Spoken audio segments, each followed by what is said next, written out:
Bonjour à vous et bienvenue à notre émission Écho du Miek Kisangani. Depuis l'apparition du coronavirus, les habitudes des hommes de tous les continents ont complètement changé. Plusieurs gouvernements du monde ont pris des mesures pour empêcher sa propagation et ainsi protéger leur population. Archikis Online, un média en ligne de l'archidiocèse de Kisangani en République démocratique du Congo, reçoit aujourd'hui pour la toute première fois les étudiants des différents domaines appartenant au MIEC, Mouvement international des étudiants catholiques, pour réfléchir sur le changement que cette pandémie a apporté dans la vie de Boyomé. Mais avant d'entrer dans le vif de notre sujet, nous allons d'abord passer à la présentation de nos invités. Moi, c'est Innocent Mouchagaloussa, étudiant en première licence à la faculté des sciences économiques et de gestion de l'université de Kisangani. Ici, c'est Serge Roussingalali, étudiant en deuxième licence à psychologie clinique, université de Kisangani. Moi, c'est Pascal Oussibiré Moujakissa, étudiant à la faculté des sciences sociales, politiques et administratives de l'université de Kisangani. Je suis à deuxième année licence sociologie. Moi, c'est Gloire Kanyom Ramazan, étudiant en 4e année doctorat en médecine, université de Kisangani. Je m'appelle Aisance Agenonga, je suis étudiante en médecine en 3e doctorat à l'université de Kisangani. Avec eux sur ce plateau, M. l'abbé Dieudonné Kambale Kassika, curé aumônier de l'aumônerie universitaire paroisse Saint-Esprit. Moi, c'est Yusil Rosalita Katiuva, votre présentatrice du jour. Pour commencer, nous allons d'abord définir ce que c'est que le coronavirus.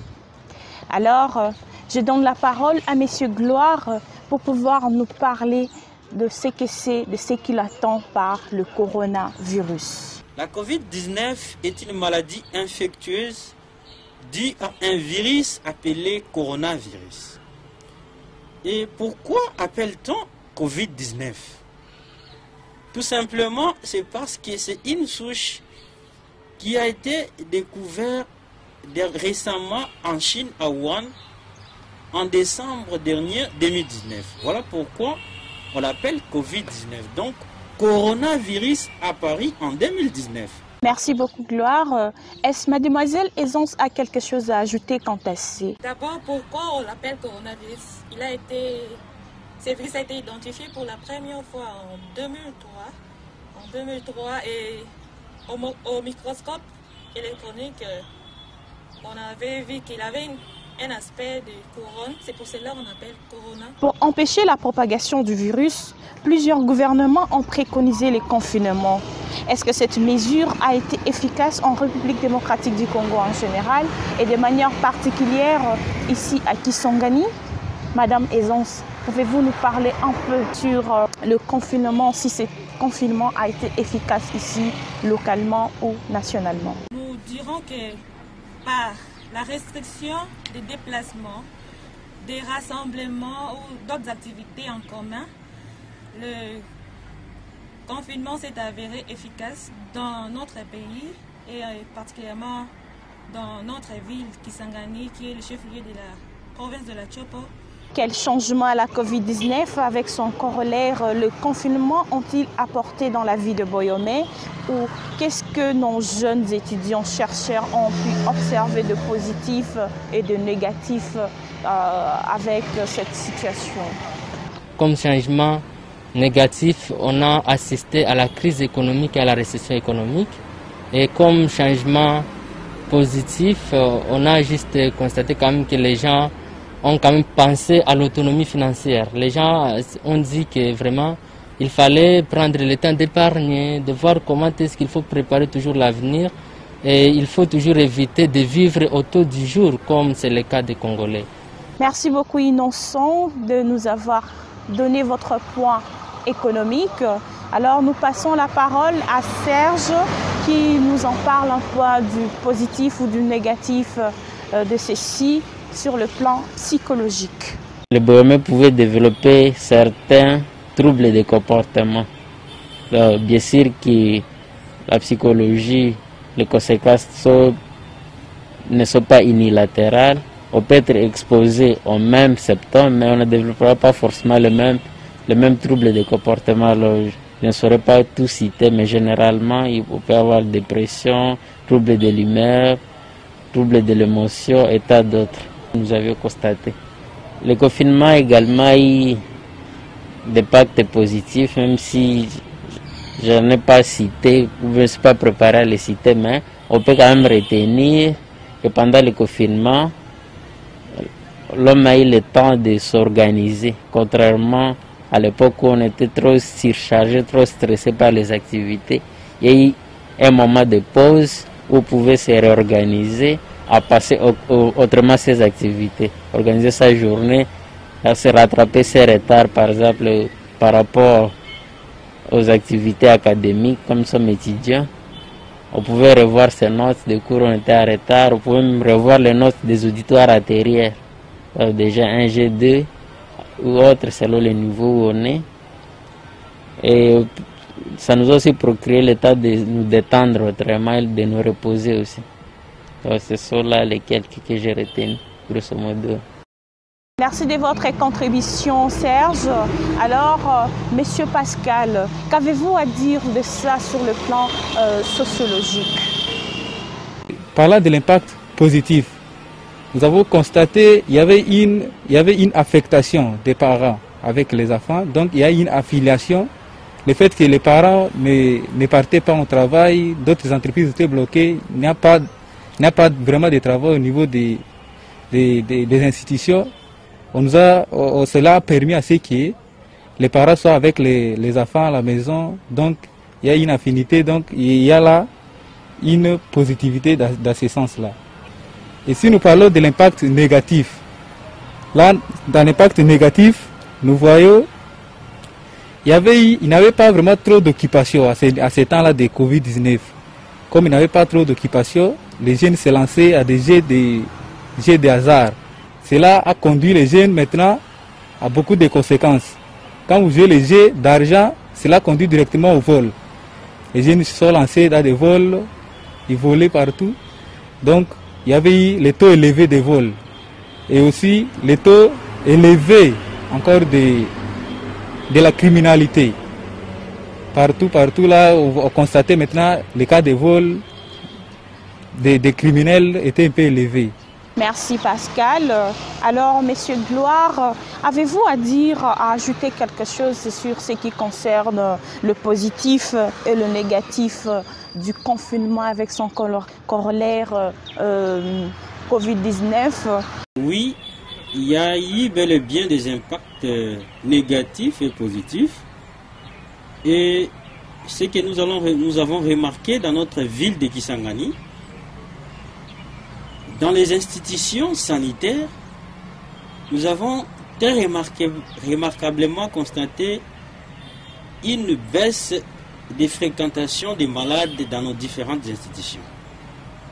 Les malades n'y venaient plus par manque de confiance. Et nous allons voir comme par exemple dans notre hôpital, les cliniques universitaires de Kisangani, il y a dans presque tout le département beaucoup de lits vides où les malades n'y voulaient plus venir par crainte d'être ou soit d'avoir un diagnostic de la Covid-19. Cela a eu des conséquences qui ont poussé beaucoup de gens à une automédication. Même si une personne présente des signes que nous avons cités si haut, oubliant que ces signes peuvent aussi être des signes d'autres maladies, il y a eu une augmentation de l'automédication. Chacun prenait les médicaments comme il veut et tout le monde prescrivait par crainte d'aller à l'hôpital. Mais alors, chez d'autres personnes, nous avons remarqué des impacts positifs où il y a beaucoup plus de certaines personnes qui ne restaient que dans leur bureau, qui ne faisaient qu'à leur boulot, et beaucoup de jeunes qui ne s'occupaient pas à des sports. Et nous avons remarqué un impact positif dans le sens où nos rues de la ville de Kisangani, très tôt matin sont beaucoup plus remplis de personnes qui pratiquent les différentes sortes de sports. Il y a les gens qui font le footing, il y a d'autres personnes qui font le marche à pied, qui est très bénéfique pour la santé de nos populations de la ville de Kisangani.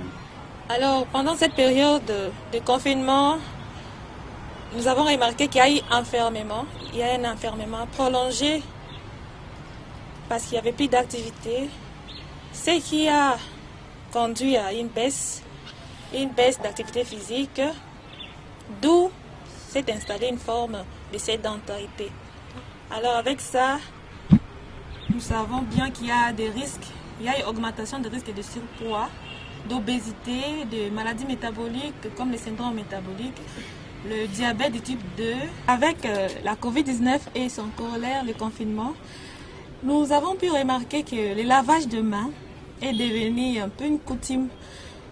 On voit des dispositifs de lavage presque partout sur les lieux publics, dans nos maisons, ce qui n'empêche pas seulement de lutter contre la Covid-19, mais aussi contre d'autres maladies contagieuses. Merci de votre contribution. Monsieur Lemonnier, Abedjedone Kambale, qu'est-ce que vous avez remarqué de positif ou de négatif sur la Covid-19 et son corollaire confinement sur le plan religieux ici chez nous? Alors, du positif, les églises se sont multipliées. Il n'y avait plus que l'église paroissiale, mais chaque maison était devenue une église domestique. Les chrétiens ont compris que chaque famille était une église. Et là, ils pouvaient célébrer, prier ensemble, méditer la parole de Dieu. Et ils ont ainsi consolidé leurs relations avec Dieu en famille.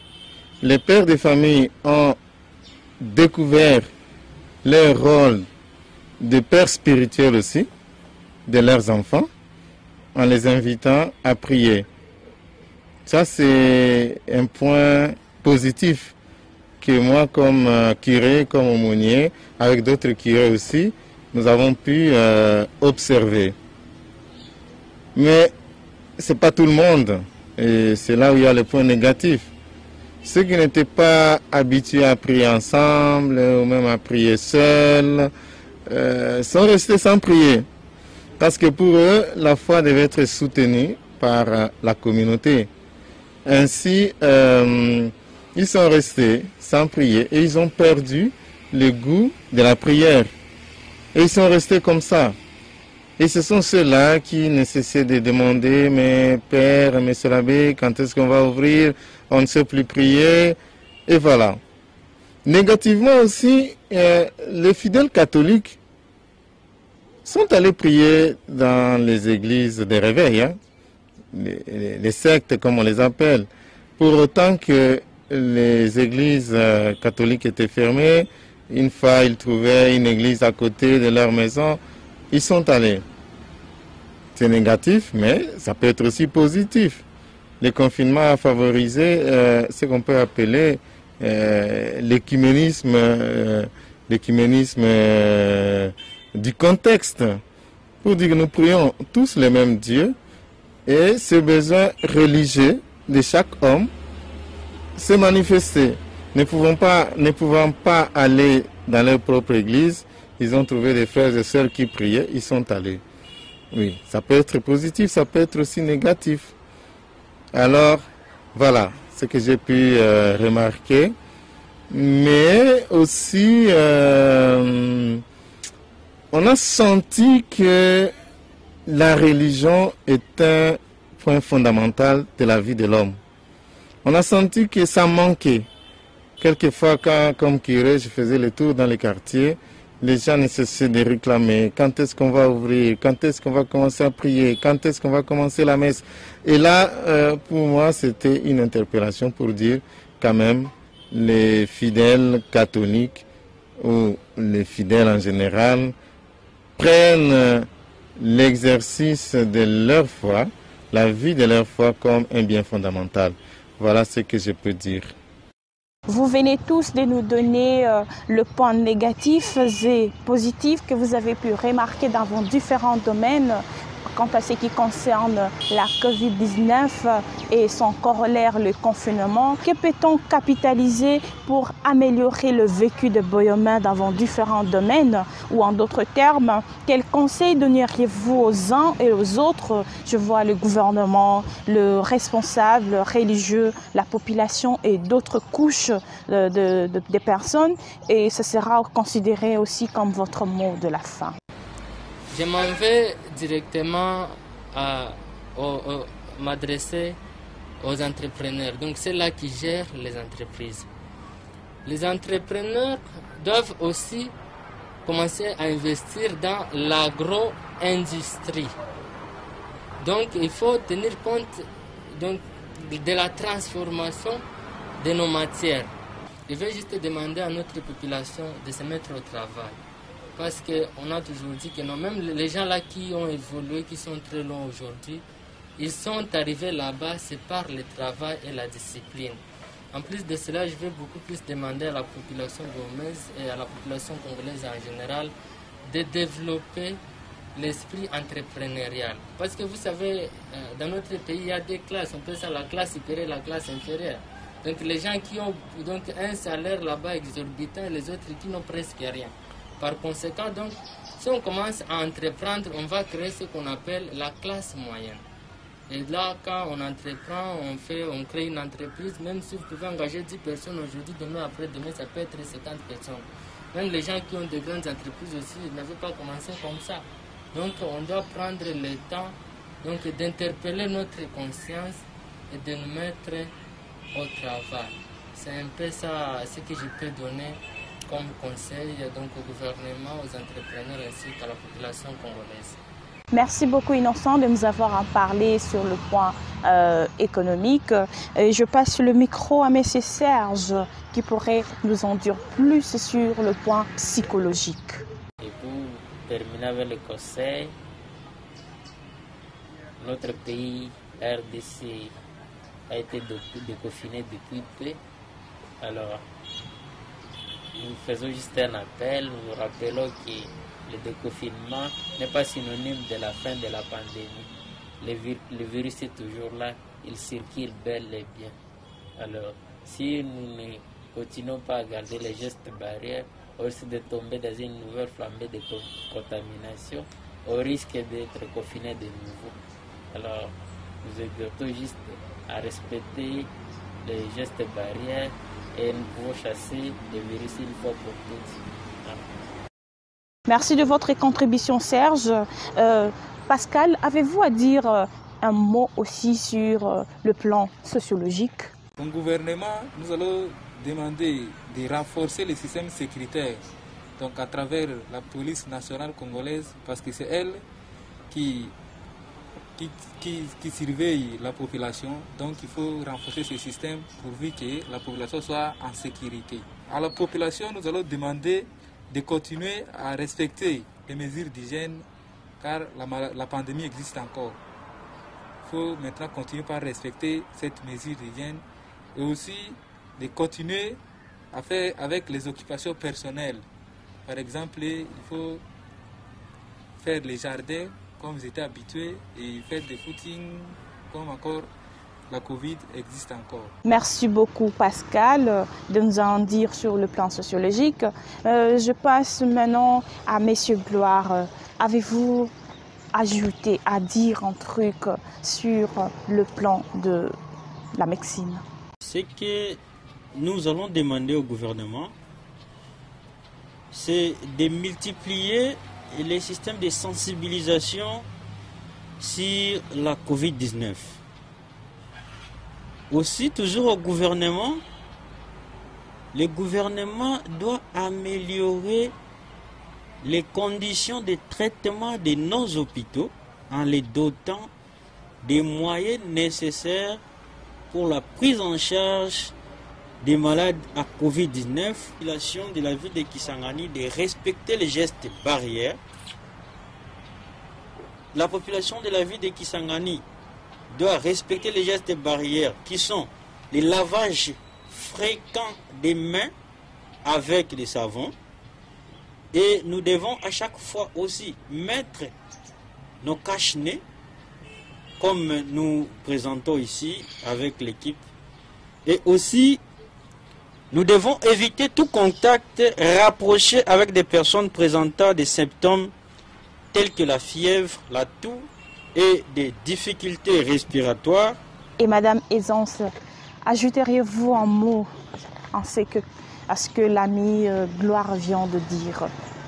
Nous conseillons également d'avoir une alimentation saine et équilibrée, éviter trop de sucre, trop gras, privilégier les fruits et les légumes, éviter les grignotages. Cela nous aidera également. Nous devons également limiter des informations qui s'avèrent être anxiogènes, surtout pendant ces moments. Se tenir informé ne fût qu'une seule fois par jour nous serait suffisant. Nous devons éviter l'automédication. L'automédication, c'est très dangereux. Et aussi consulter un médecin quand nous présentons surtout des symptômes déjà de fièvre, toux et difficultés respiratoires.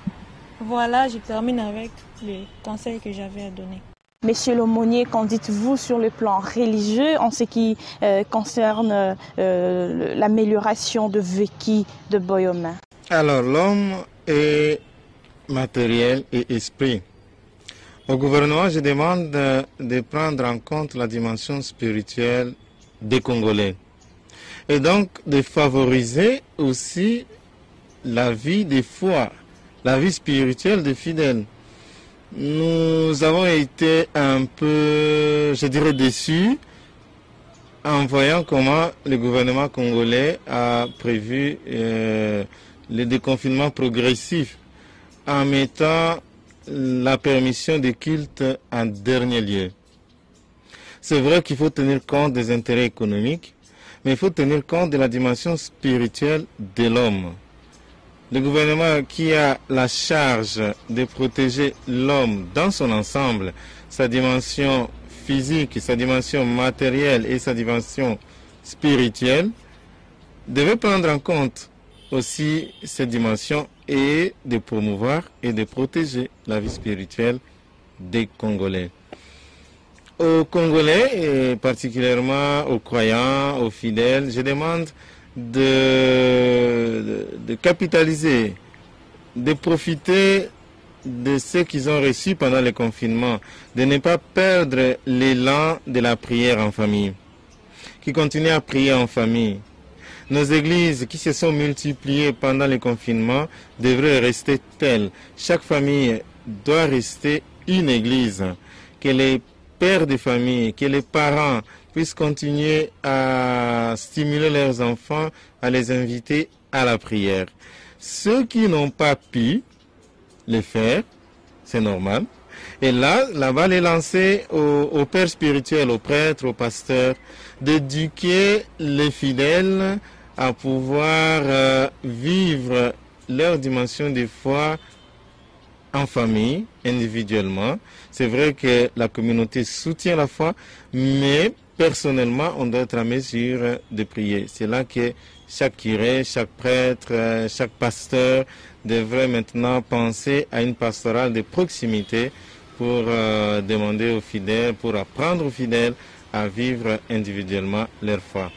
Voilà ce que je peux dire. Et puis je remercie Archikis Online pour cette initiative. Comme aumônier, je remercie le MIEC Kisangani pour avoir répondu à cette initiative. C'est une première, mais ça ne sera pas la dernière. Merci à vous tous, chers camarades. Et voilà, nous devons continuer à aider les populations de notre Congo, particulièrement de notre ville de Kisangani, par nos réflexions, par nos domaines de recherche pour être utiles à la société.